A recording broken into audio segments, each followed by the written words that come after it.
सुप्रभातम। आज हम मध्यलोक के स्वरूप के संबंध में चर्चा करेंगे कि मध्यलोक क्या है। तो सरल शब्दों में यदि हम जानें तो जहाँ पर हम रहे हैं या जहाँ पर हम रहते हैं उस स्थान विशेष का नाम ही मध्यलोक है।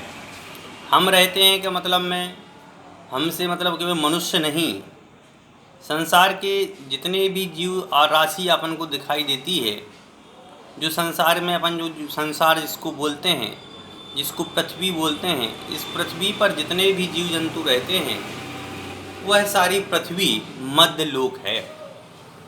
इस मध्यलोक को त्रियक लोक भी कहा जाता है,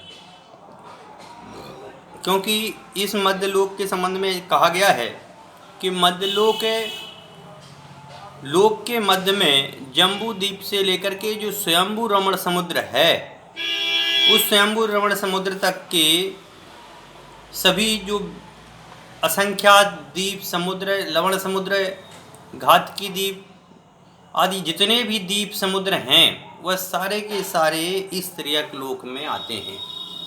जैसे अपन लोग बोलते हैं ना भाई भारत कहाँ है, तो अपन भारत के संबंध में बोलते हैं कि भाई जम्बू द्वीप भरत क्षेत्र आर्य खंडे, समझ गए ना, कि जम्बू द्वीप के ऐसे जम्बू द्वीप जैसे असंख्यात द्वीप समुद्र हैं और असंख्यात लवण समुद्र हैं। उन समुद्र आदि जितने भी हैं वह सारे के सारे यह मध्यलोक में हैं और इसी मध्यलोक को ही मतलब त्रियक लोक भी कहा जाता है। कहते हैं सूत्र इसमें बताते हैं कि जम्बू द्वीप लवणोदया शुभ नाम मानो द्वीप समुद्रहा, कि त्रियक लोक में जम्बू द्वीप है, लवण समुद्र आदि हैं और असंख्यात नाम वाले द्वीप और समुद्र हैं। और इन असंख्यात नाम वाले द्वीप समुद्रों के बीच में एक जम्बू द्वीप है। उस जम्बू द्वीप में भी असंख्यात लवण समुद्र आदि हैं और जो द्वीप हैं उन द्वीपों के यहाँ पर संक्षिप्त में यहाँ पर नाम भी बताए हैं। असंख्यात के तो नाम बताना बहुत नामुमकिन है, असंभव है, पर कुछ जो है नाम हैं जो शुभ द्वीप हैं, जिन द्वीपों पर अनेक प्रकार के देवी देवता आदि निवास करते हैं। ऐसे क्योंकि जम्बू द्वीप जो है वह जम्बू द्वीप 1000 योजन का है और उस जम्बू द्वीप में असंख्यात द्वीप समुद्र हैं, असंख्यात मतलब में देवी देवता वहाँ निवास करते हैं। तो अब ये समझ लीजिए कि अपने भारत क्षेत्र में मतलब भारत देश में ही इतने सारे देवी देवता हैं, तो लवण जम्बू द्वीप में कितने होंगे।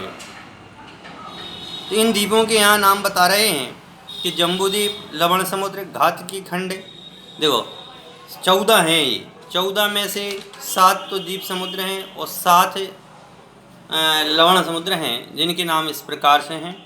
जम्बू द्वीप है, फिर लवण समुद्र है, घातकी खंड है, फिर कालदधी समुद्र है, पुष्करवर द्वीप है, फिर पुष्करवर द्वीप समुद्र भी है, फिर बारुणीवर द्वीप है, फिर बारुणीवर द्वीप के बाद बारुणी समुद्र है, फिर क्षीरवर द्वीप है, फिर क्षीरवर समुद्र भी है।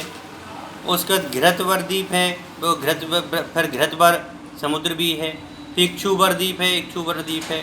इसके अलावा जहाँ मनुष्य जा नहीं सकता है ऐसे द्वीप भी हैं, जिसमें नंदीश्वर द्वीप है, जिसमें केवल देवगति के जीव ही जाते हैं, देव ही जा सकते हैं, जो देव बन जाते हैं वही जा सकते हैं, अन्यत्र कोई भी नंदीश्वर नहीं जाता।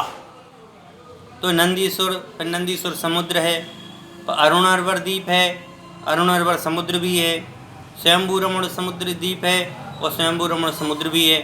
तो ऐसे अनेक द्वीप समुद्रों से मिलकर के जहाँ पर असंख्यात जीव राशि निवास कर रही है, उस असंख्यात जीव राशि के संबंध में यहाँ बता रहे हैं कि वह असंख्यात जीव राशि वह भरत क्षेत्र मतलब जम्बू द्वीप में ही है। और जम्बू द्वीप जो है वह सारा का सारा मध्यलोक में है और मध्यलोक में त्रियक लोक भी नाम इसको कहा गया है। तो इस प्रकार से आज अपन ने संक्षेप में मध्यलोक की चर्चा की। कल हम देखेंगे इसमें जो अपना लोक है उस लोक के मतलब जो अपन ने अधोलोक की बात कर दी, मध्य लोक की बात कर दी। अब है ऊर्ध्वलोक। ऊर्ध्वलोक का मतलब है देवलोक। तो अब कल हम देवलोक के स्वरूप की चर्चा करेंगे।